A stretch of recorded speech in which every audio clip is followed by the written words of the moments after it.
Today on episode number 77 of the podcast, we're talking about what it's like experiencing sight loss from the perspective of the sighted supporter.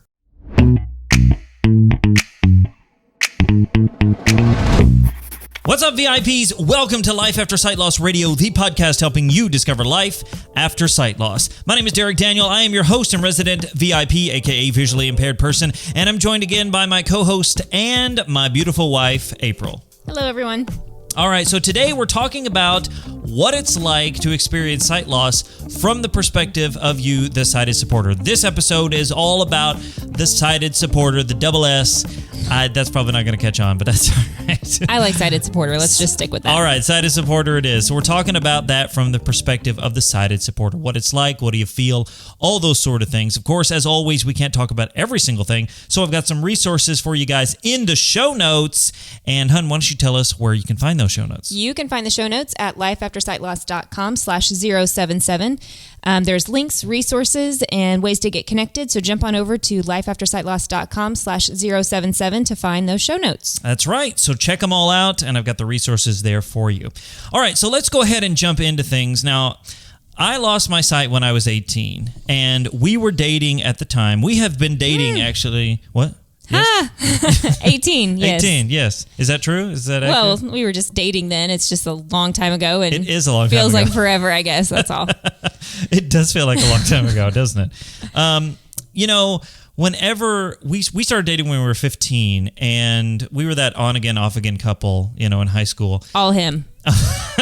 Yes, it was all me. I have my own issues to deal with, but that's a whole nother episode that we'll talk about. So anyway, we were dating, and I can remember, I don't know if you remember specifically, but I always tell the story how we were driving home from a date, and I reached up to rub my right eye, and I saw that spot in the middle of my left eye. Yep. Do you remember that? Or do you just remember me telling the story? I remember you telling the story. I mean, you didn't say anything at the time because you didn't say anything for a very long time whenever that started. It wasn't a big deal. At least I didn't think it was going to be a big deal. Right. So, but you were involved every step of the way. So I always tell people you were there pre, during, and post sight loss. So I wanted to jump into sort of your journey of sight loss, because so often the visually impaired person gets all the attention. They're the one that's like, oh, let's feel bad for them. And then the sighted supporter's like, you've got to pick up the slack, which you kind of do in some regard, but you are going through stuff as well. Your life is changing just as much. Sure. So let's go back. Do you remember the first time you really were like, oh, this is serious, or, this is a big deal? I think the first time I realized was I was getting ready to go on vacation with my family, and you called me and said, I can't remember exact words you used, but I'm losing my sight, I'm going blind. I can't remember exactly what you said, but they were going to put you in an outpatient facility to just kind of do steroids and try to stop the progression of your disease and things like that. And you were really scared. And I mean, I don't think you actually cried, but I think you were kind of you did. Okay. I remember that phone call. I was like, yeah. Which I'm not a huge crier, and there's nothing wrong with crying, but that's just not one of the ways I vent my emotions. Not at all. But in the moment, I can remember that specifically. It's funny the things you remember. I remember I was riding back with my parents. This was after the doctor I think he used the word, I don't know if he said legally blind, or if he was like, some of this sight might not come back, or I don't know. I knew it was serious. And so I was calling you oh, this is really bad, and you were like, okay. Yeah. So yeah, but I do remember, going into that outpatient with the steroids. Yeah. So I think that was kind of the first time that it hit me that this was serious, that there was something, that wasn't going to be fixable. Or treatable, I guess would be the word. So I ended up not going on vacation with my family and I just wanted to be with you, basically. I wanted to be there with you as you went through the treatments. And, I was kind of medically inclined at that point, even because I was thinking about going into the medical field anyway. So I was very interested. And at the same time, I wanted to be, that support for you too. Yeah, and I think that's just part of the beginning of the journey when you figure out, oh, this is serious. Because, I mean, how many times you go to the doctor, you're like, oh, I got this thing. It's like, oh, it's nothing. And it ends up being nothing. Right. I mean, most of the time, I would assume most people do that.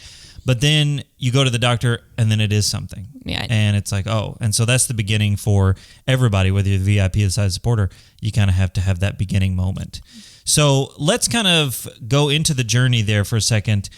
What kind of things did you experience? A lot of emotional stuff going through? Now, this could be for the whole, 16 years or whatever, but what kind of emotions were you feeling as you sort of started into that? Initially, I think I truly don't remember what I was feeling. I remember thinking, oh, this is going to be nothing. We're going to go through this treatment. It's going to be fine. It's, no big deal. Did you think the treatment would work? Like, did you think, oh, steroids, yeah, that'll... I mean, I assumed the doctors knew what they were doing and that they were doing what was best for you. Well, you know what assuming does. Absolutely. So, I hoped that it would work. I hoped that you would either regain some of your sight or it would stop the progression, at least that, you wouldn't be completely blind. But, at the same time, I think it's, one of those, oh, that's never going to happen to me, kind of scenario cases that I didn't think that this was going to be permanent. And I really can't remember that point where we realized that this was going to be permanent and that this was going to affect your life so immensely.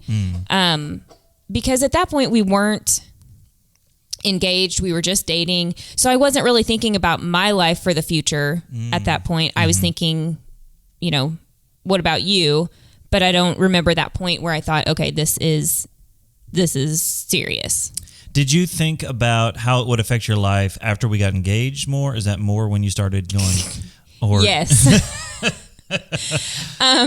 Well, we've always talked about the fact that we kind of just rolled into your blindness. So, you lost your sight and then, you stopped driving. So, and we just figured things out, whether that was getting to work, getting home from college on the weekends, things like that. We just figured things out. We were walking down the street and I'd be like, once he ran into a pole. And so then I figured, oh, I better tell him that those are there. So we kind of figured things out. Oh, was it a trash can? I think so, yeah. You're probably right. I think I made the comment at the time. I was like, you're a terrible guide dog. So, we just kind of figured things out as we went along. I would warn you about curbs or steps or, door handles on which side of the door. And we just flowed into that. There wasn't any specific training that we went through. Obviously, there wasn't anything that was this hard transition. It just kind of flowed well into being a sighted supporter and a VIP. Absolutely. And I think that's probably one of the things that people end up finding out is you sort of just roll into it. I mean, it's not... there is a little bit of unnatural stuff because nobody really expects to go blind unless it's happened since birth or something. Right. Nobody's like, I'm planning to go blind. So you just kind of have to roll with the punches and kind of roll into it. So what about after we got engaged, did you start thinking about all the ways sight loss would affect you? Or did you just kind of hit it when it came? Like, oh, yeah, I'm going to have to drive. Or I think it was a little bit of both. I mean, I thought about how it was going to be, once we had children. I thought about things like, transporting kids from here to there, which we've talked about on podcasts before. I thought about just general house care. Like, you can't go outside and fix the deck or fix the car, which you're not a handy kind of person anyway. That's not your forte.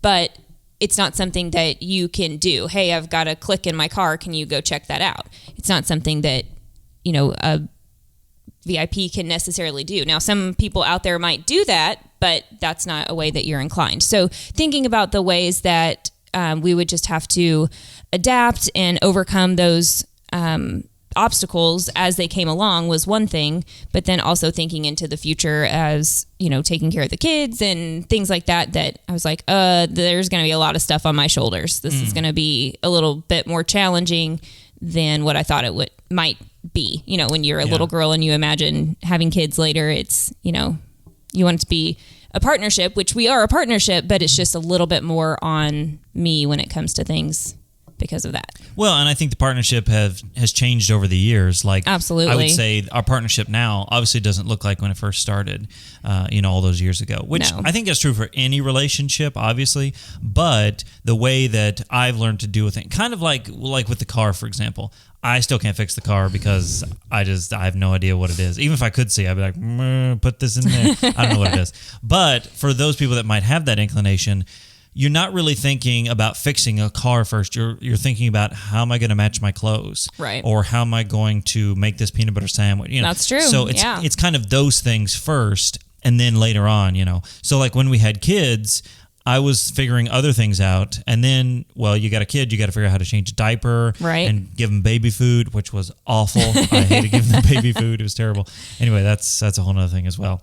But you mentioned, you're taking on new roles as a sighted supporter. Mm-hmm. So maybe, you've had somebody in your life that's driven all that time. Well, then you have to drive, right? And now that's some new role. Now for us, it's not new because I only drove for a couple of years, and you drove the rest of the time. But at the same time, when we would go somewhere, when we go on dates or go, wherever we went, you were the one who tended to drive when we went. It wasn't that I drove everywhere before you lost your sight either. Oh yeah, you still normally drove. Absolutely. And I fall asleep driving, so it's actually a good thing that Derek could drive most times. But now he just has to stay in the front seat and keep me awake. It's like a cruel joke. Like, right. You're the one that can drive, yet you're falling asleep. I fall asleep. And I'm actually very directionally challenged as well, and he can get his directions with no issues whatsoever. O&M, that's O&M. Which our son, who is 13 now, he can ride in the front seat, and I'm like, well, yeah, now you just have to stay awake, though, because otherwise Mom will kill us all. So. No.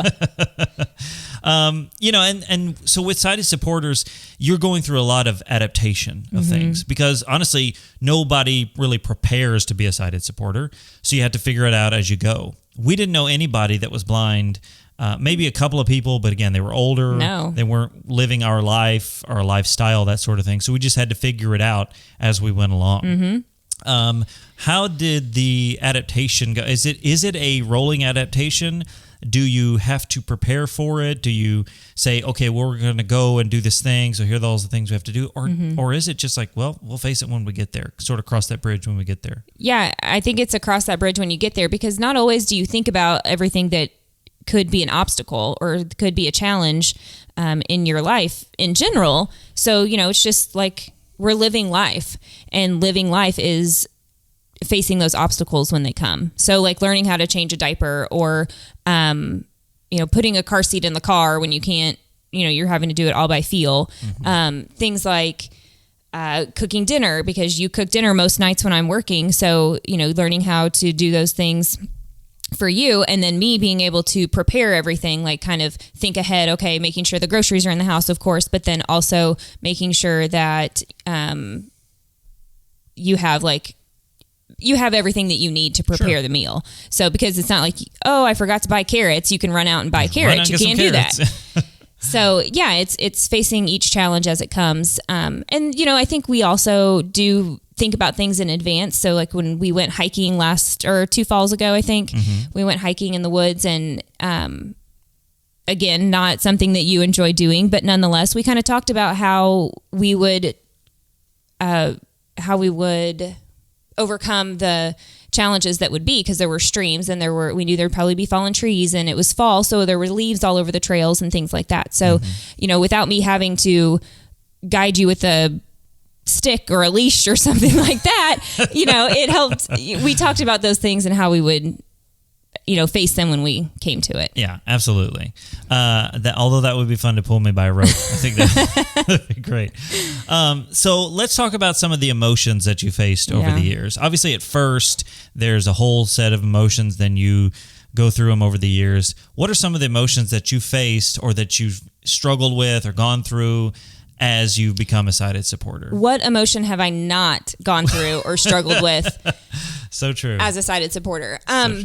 I think the main one is just kind of putting myself aside, because I feel like sometimes I'm second in a lot of things, because we have to adapt our lives to your needs. And not that that's not important. It is, absolutely. But I feel like then the sighted supporter becomes, second down the line because you're the priority and I'm kind of the secondary person because I have sight. So I can adapt to my surroundings a lot better. You should be able to adapt. So absolutely. Yeah. So I think that's the biggest thing for me is making sure that I am just as important as you are, that I am taking care of myself, that I'm making time to do the things that I want to do, not just do things that you want to do. I'm a person who likes to stay home a lot. I like to just be inside and have quiet time and not be around a lot of people. And Derek's kind of the other way around. So I think, you being at home on days where I'm working, you get kind of cooped up and stuff, and you want to get out and go on the days that I'm working. And like, I've been around people for the last 2 days and I don't want to be around any more people. I want to stay home. So, just putting it out there that I need some time for myself rather than, doing everything that you want to do. Well, if you need to do something, we do it. But sure. If you want to do something, we talk about it. That's right. So would you say that makes you angry in some of those moments? Frustrated? I think frustrated is the best word, not biggest, is the best word for it because, it's just like my needs come second, and that's frustrating because then I don't always have the time to do everything that I either need to do or want to do. So it is frustrating. And I think frustration comes along with, even things when the kids were little, when our relationship wasn't where it is now, feeling like I was the primary caregiver and having to do everything for them, changing them, bathing them, feeding them, doing all of those things and working full time and making sure that the house is clean and the laundry's done and the groceries are bought and, just doing all of those things. That was a very frustrating time in my life, I think. And now we have grown immensely over probably the last 4 years or so. Yeah, 4 or 5 years. And we are splitting a lot more of that responsibility. And of course, the kids are older and they're able to care for themselves a little bit more. So that frustration has definitely decreased, but that frustration was overwhelming at times. Well, especially early on in sight loss, because even though that was the first 4 or 5 years of sight loss, which seems like, it's tons of time. Like, it's a huge amount of time. But in reality, I mean, there's no huge amount of time. You're always adapting to things. Yeah, and you also have to remember that things happen, like life happens as you're adapting to sight loss. So in that 4 or 5 years, you lost your sight, we got engaged, we got married a year and a half later. I was in nursing school. We had Noah 2 years after we got married. And we bought a house, we bought a car. We did all of these things that you do as a young married couple. But then at the same time, we're adapting to sight loss as well. You went and got your guide dog. I switched schools. You switched schools. Like all of this stuff happened within. Really, you lost your sight at 18.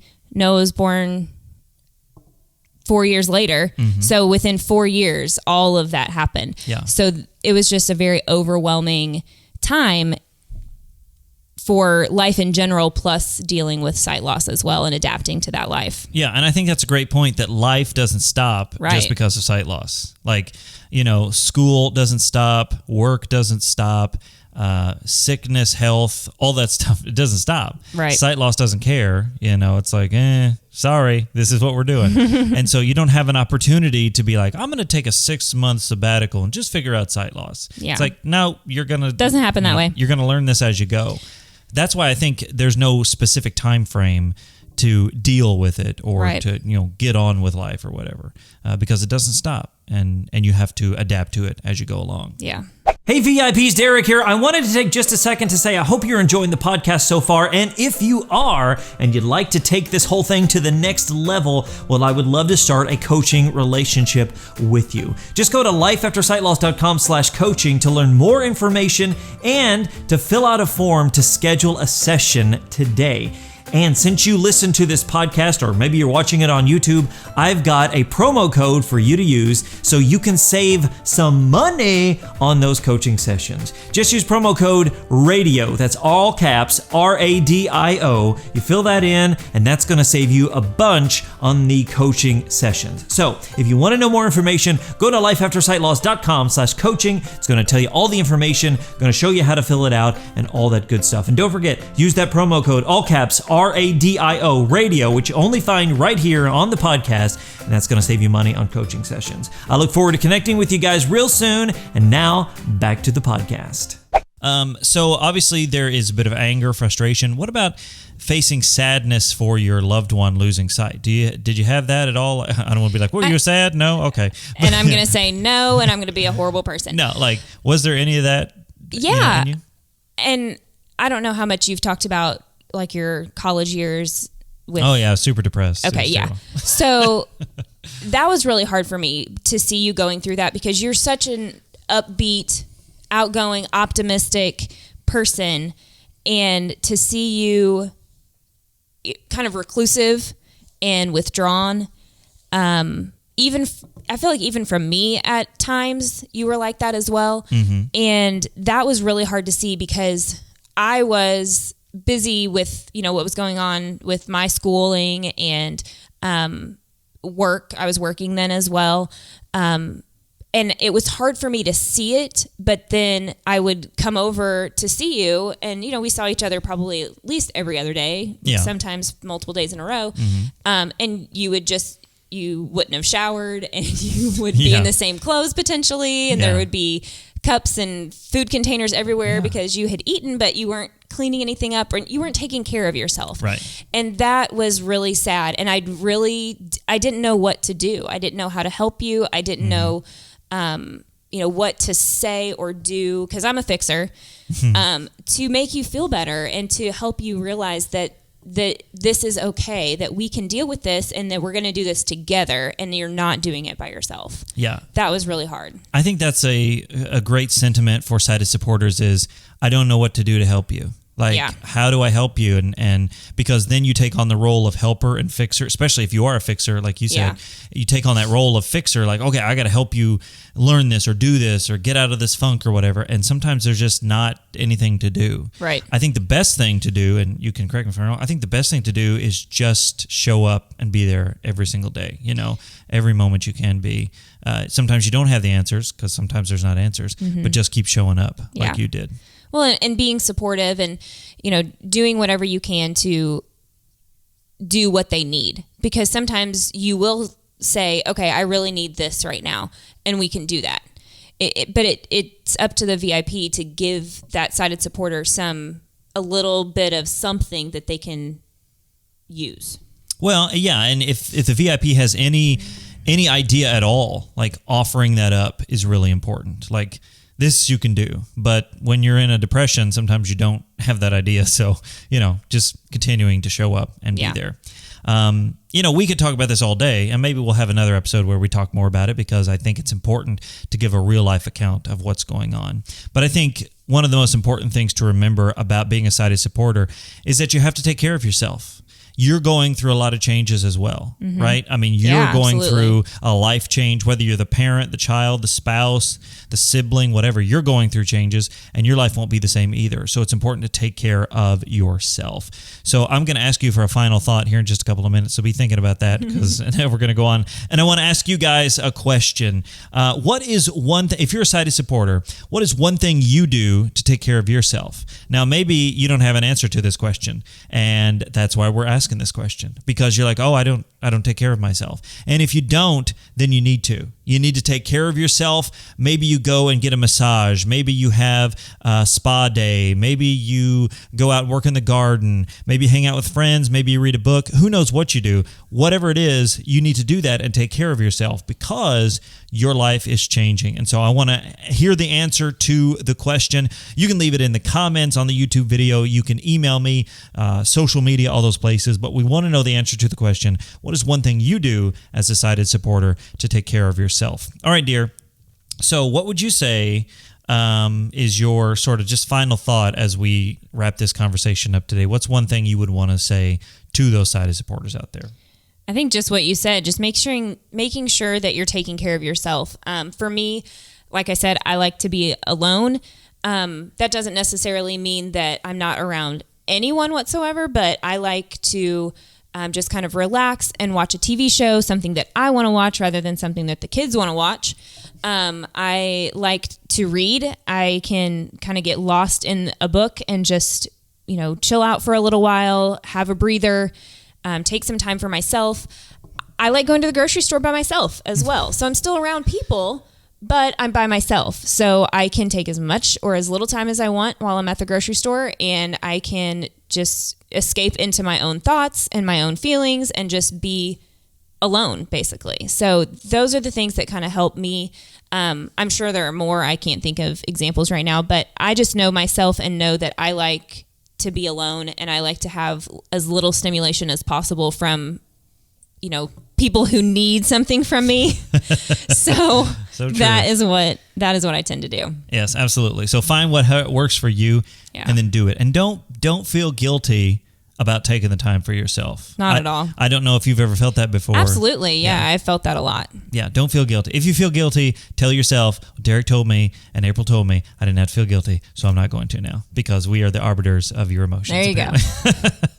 All right, guys. Well, as we're wrapping up this episode today, I want to thank you for listening. I want to remind you that you can subscribe to this crazy stuff we're doing. If you're on YouTube and you're watching this, go ahead and hit that subscribe button and ring the bell so that you'll get notified of new content each week. And if you're listening to the audio version, well, you can subscribe in Apple Podcasts, Google Play, Stitcher, all those places.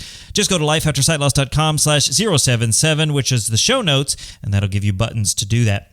And as we close out this episode, I want to give you a quote, and it's another quote from Henry Ford this week, right? Is that what it is? Yes, that is it. So why don't you give us the quote this week, hon? The quote this week says, "Coming together is a beginning, keeping together is progress, working together is success." And I really like that quote for the sighted supporters, because it's the progression of relationship, because it's this idea of, you're coming together, you're staying together, but now you're working together. And so that is that progression of like, okay, you figured out sight loss is happening.